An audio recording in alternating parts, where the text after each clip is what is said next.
ಈ 93 ವರ್ಷದಲ್ಲಿ ಬಿಜಾಪುರಕ್ಕೆ ಸನ್ಮಾನ್ಯ ದೇವೇಗೌಡರು ಬಂದು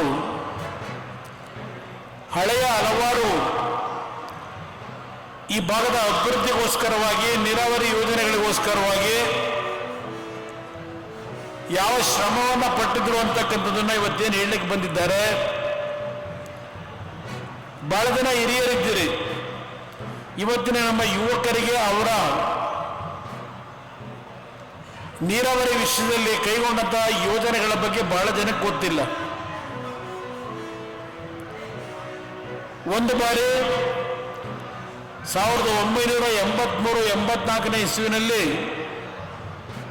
ಕೃಷ್ಣ ನೀರಾವರಿ ಯೋಜನೆಯನ್ನು ಅನುಷ್ಠಾನಕ್ಕೆ ಕೊಡಿಸ್ತಕ್ಕಂಥದ್ದಕ್ಕೆ ವೇಗವನ್ನು ಕೊಡಲಿಕ್ಕೆ 200 ಕೋಟಿ ಹಣವನ್ನು ಕೇಳಿದ್ರು ಅವತ್ತಿನ ಮುಖ್ಯಮಂತ್ರಿಗಳಿಗೆ.